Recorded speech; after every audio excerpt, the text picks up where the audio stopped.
Es un gusto el día de hoy participar con ustedes en este Congreso Internacional Virtual de Cardiology and Imaging, en este módulo de reanimación cardiopulmonar.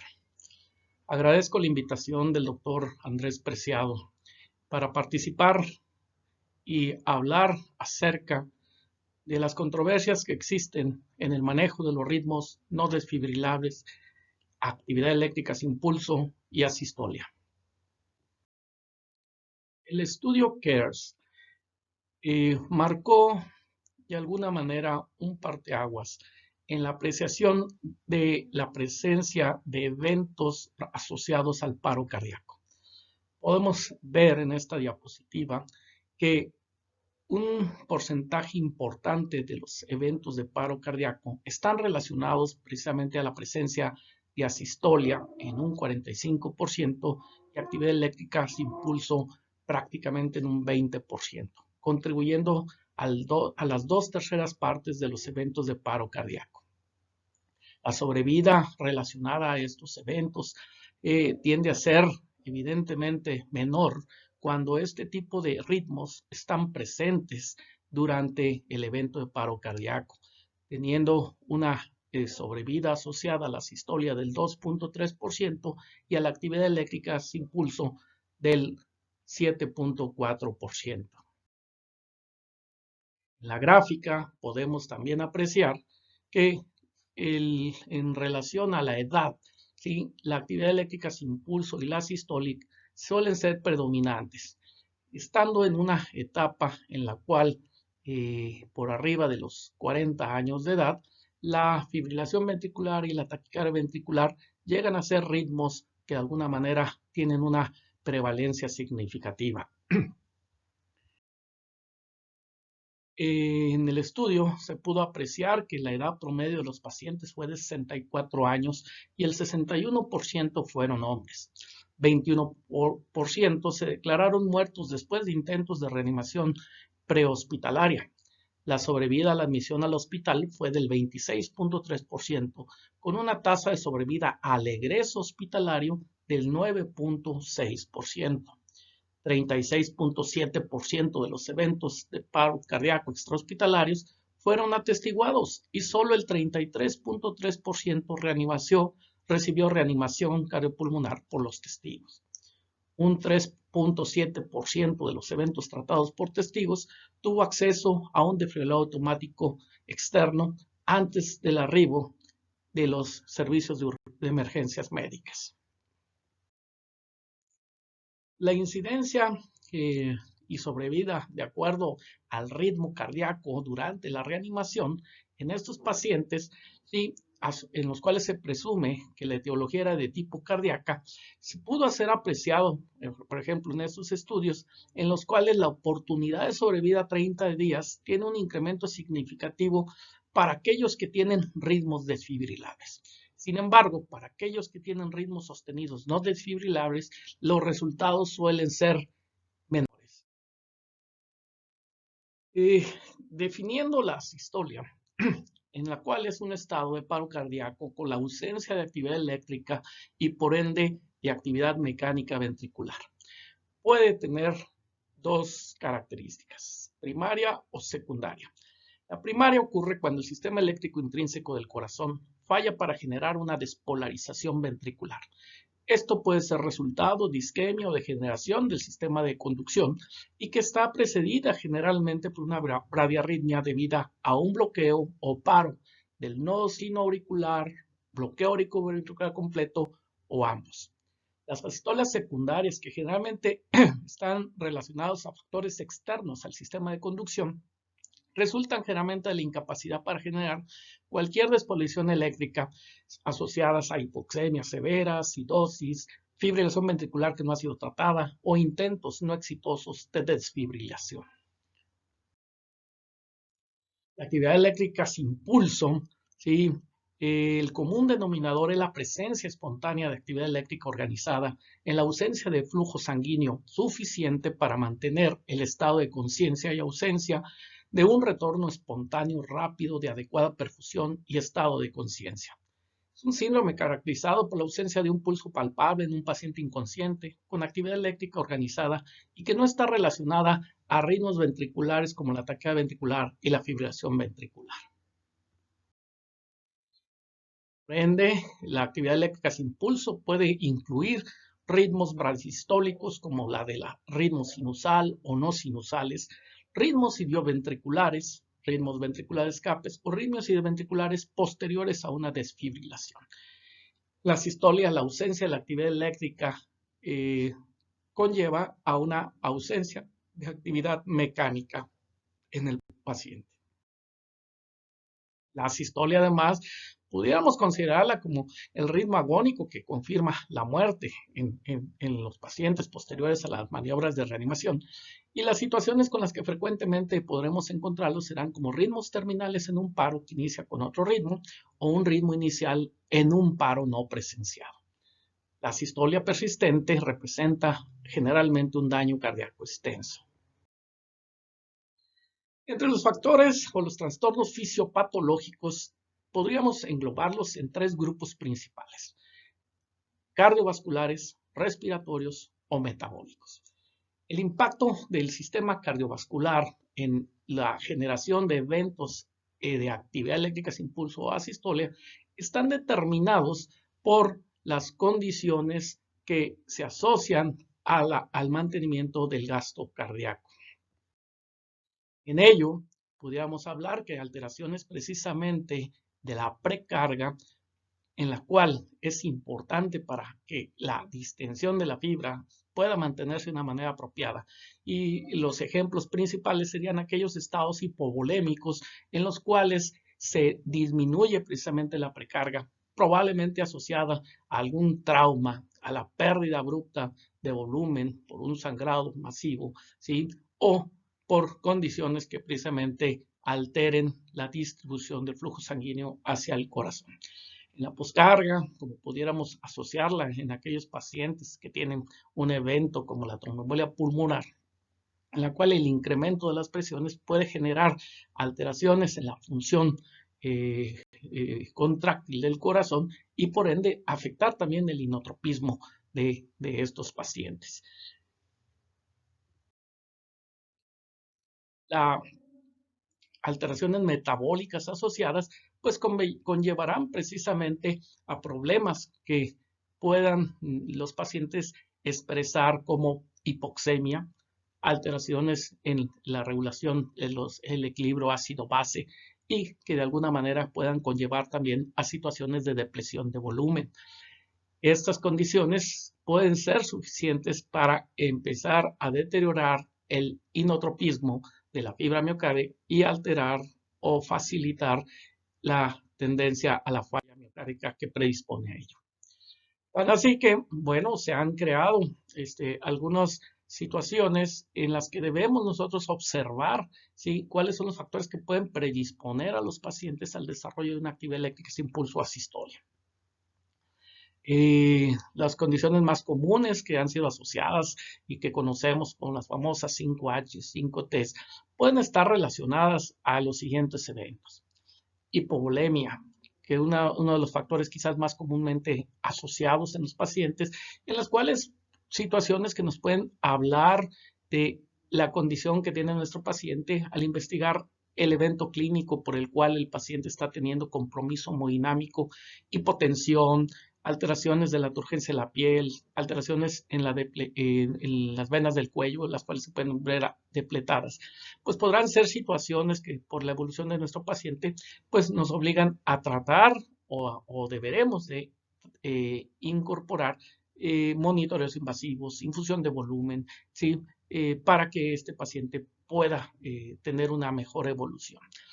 Tener presente siempre la condición de la hipoxia. La hipoxemia es una de las situaciones que más, hasta en el 50% de los casos, podríamos decir, puede ser un factor que precipite estos eventos en los pacientes.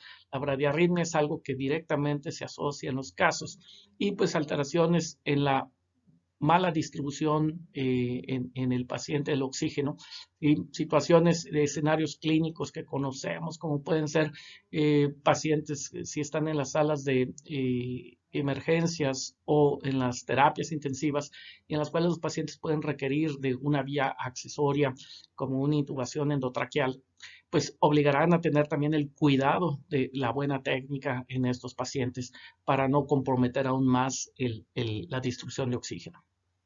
La acidosis, que suele estar asociada en múltiples ocasiones a pacientes que tienen un historial, por ejemplo, de diabetes, compromiso en la función renal y que pueden hacer que estos pacientes tengan algún compromiso en la función.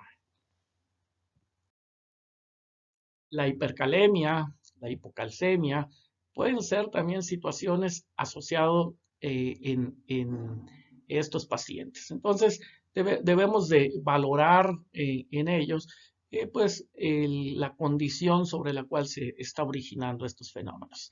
La presencia nuevamente de eventos como la diabetes, insuficiencia renal, procedimientos de diálisis, hemodiálisis, podrán ser los factores que nos deban de llamar la atención y considerar la posibilidad de que estos pacientes pueden tener compromiso hemodinámico y la tendencia a desarrollar esta complicación. Tres condiciones respecto a la condición de volumen o compromiso cardíaco pueden ser quizás determinantes y con frecuencia asociadas a la actividad eléctrica sin pulso. El neumotórax, tensión, taponamiento cardíaco y la trombosis pulmonar son quizás las que con mayor tendencia pueden asociarse a estos eventos. Asociarlos en los pacientes que tienen un neumotórax a tensión secundarios a un trauma, ¿sí? O de manera espontánea en la presencia de pacientes que tienen bronquiectasias, o la presencia de un taponamiento cardíaco en aquellos pacientes en los cuales por un proceso inflamatorio el pericardio, en aquellos que tienen alguna condición que facilite la inflamación del mismo, y en la evolución clínica de los pacientes por la triada de Beck, hipotensión, distensión de venas del cuello y ruidos cardíacos disminuidos, podrán orientar a que este paciente tiene un alto riesgo de compromiso si no actuamos de manera apropiada y resolvemos el problema. La trombosis pulmonar, ¿sí? En pacientes que tienen este riesgo, y recordar precisamente en los pacientes que están en hospital, que han sido sometidos a procedimientos quirúrgicos, ¿sí? Que se complican posterior a ellos en las siguientes 24 o 72 horas con la presencia de dificultad respiratoria, ¿sí? Compromiso en las extremidades inferiores por la formación de trombosis venosa profunda y que son el factor que pudiera determinar el embolismo pulmonar.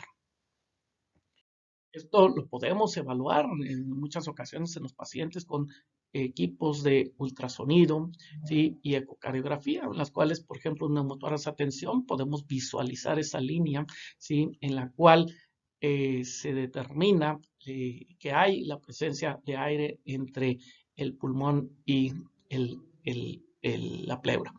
En el ecocardiograma determinar adecuadamente la presencia de líquido, ¿sí? De derrame pericárdico, y en los casos de la tromboembolia pulmonar con la distensión de las cavidades del lado derecho.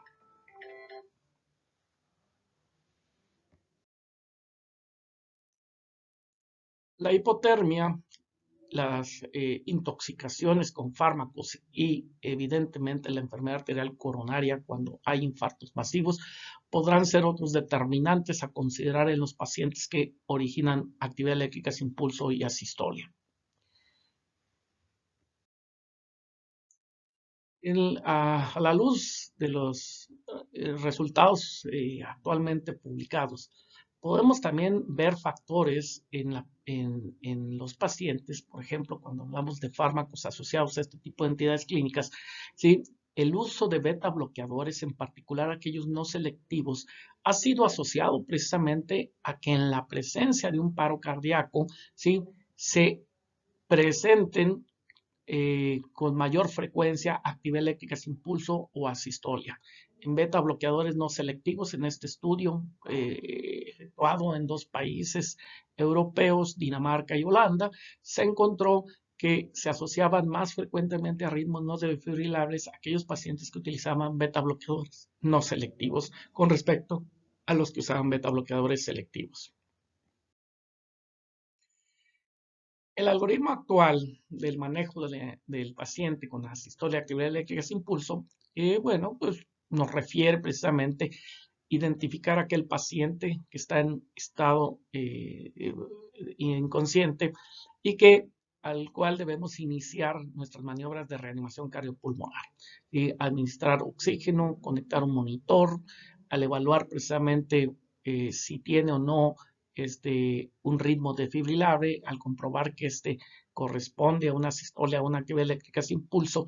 Una de las recomendaciones es administrar la adrenalina lo antes posible, ¿sí? Iniciar las maniobras de compresión torácicas, ¿sí? Obteniendo de preferencia un acceso IV o intravenoso y intravenoso, administración de adrenalina cada 3 a 5 minutos y considerar evidentemente el manejo avanzado para la vía aérea y el empleo de capnografía en nuestros pacientes. Esto, a su vez, pues bueno, ha sido determinado que con una RCP de alta calidad, sí, hay que estarla monitorizando y actualmente, bueno, se hace énfasis en el coach que está dirigiendo precisamente las maniobras de reanimación cardiopulmonar durante estos 2 minutos en los cuales revaloraremos cuál es la situación del paciente y si hemos podido convertir ese ritmo que por el momento no es desfibrilable a uno que pueda ser desfibrilable o si hay recuperación de la circulación espontánea. La parte quizás más importante en el algoritmo es que en pacientes que identificamos asistolia o actividad eléctrica sin pulso, deberemos, uno, con respecto a la calidad de la reanimación cardiopulmonar, comprimir fuerte al menos 5 centímetros y rápido entre 100 y 120 compresiones por minuto, permitiendo que haya una expansión del tórax de manera completa. Hay que minimizar de una manera importante las interrupciones entre las compresiones y evitar las ventilaciones excesivas en estos pacientes. Hay que cambiar precisamente de un compresor cada 2 minutos o antes si se observa que este está cansado. Si no hay dispositivos de manejo avanzado de la vía aérea, hay que considerar una buena relación de ventilación de 30 a 2 con respecto a las compresiones. ¿Sí? Y tener un monitoreo, si contamos con ello, ¿sí? Del dióxido de carbono exhalado. El punto relevante estriba precisamente la identificación de las causas reversibles, como mencionamos anteriormente, y que el algoritmo nos menciona como las 5 H's, las 5 T's. Las ondas de capnografía en sus registros nos podrán determinar también la posibilidad que tenemos si estamos dando una reanimación adecuada. Si estamos viendo que el PtCO2 exhalado varía adecuadamente durante el ciclo, nos podrá permitir una alta posibilidad de obtener una recuperación del ritmo del estado de conciencia. No se recomienda usar atropina de manera habitual para el tratamiento de la actividad eléctrica sin pulso y asistolia, y esto se ha eliminado ya previamente del algoritmo del paro cardíaco.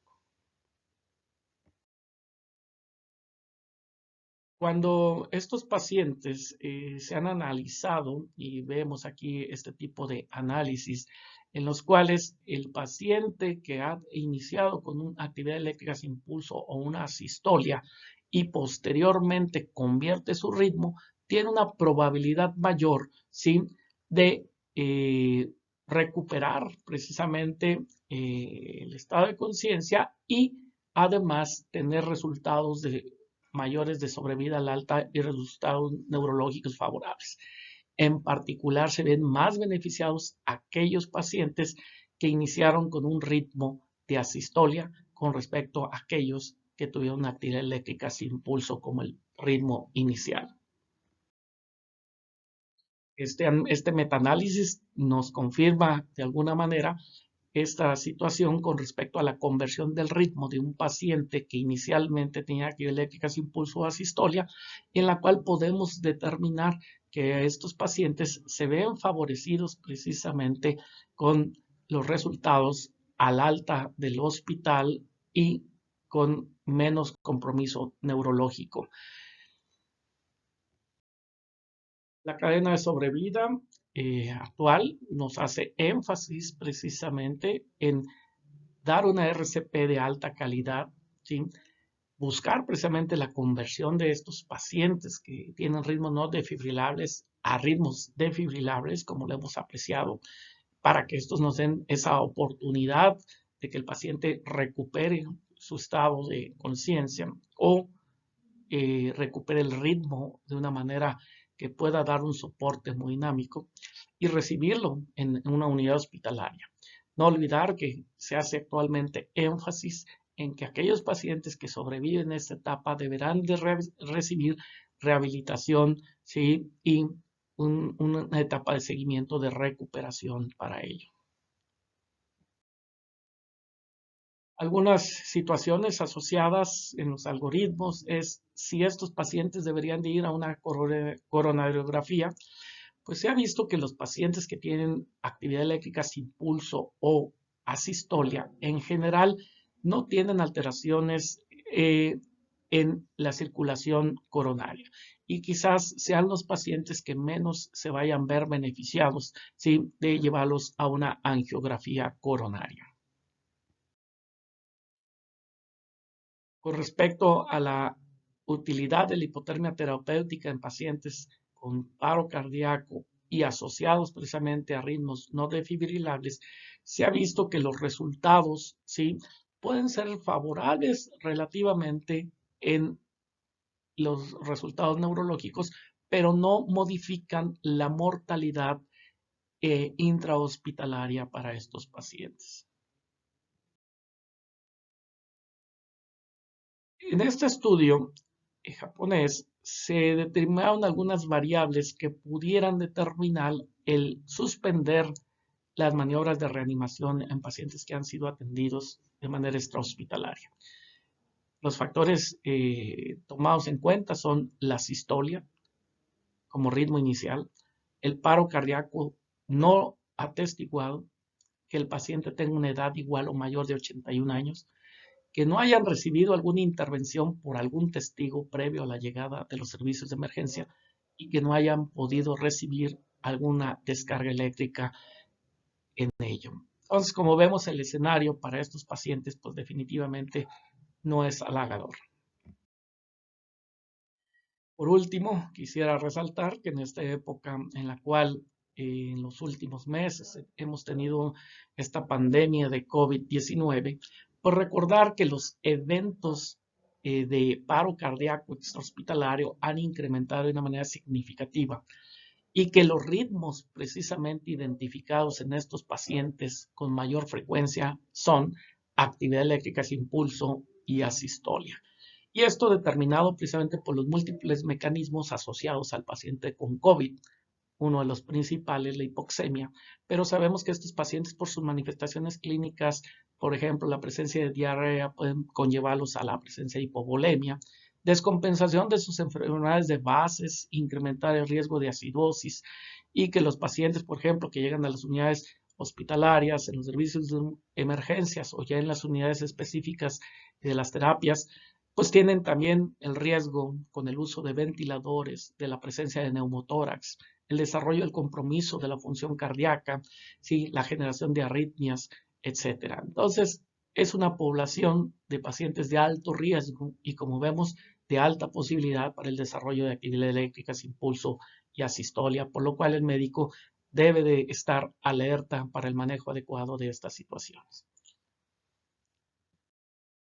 Agradezco mucho la atención y espero esto sea de gran utilidad para ustedes.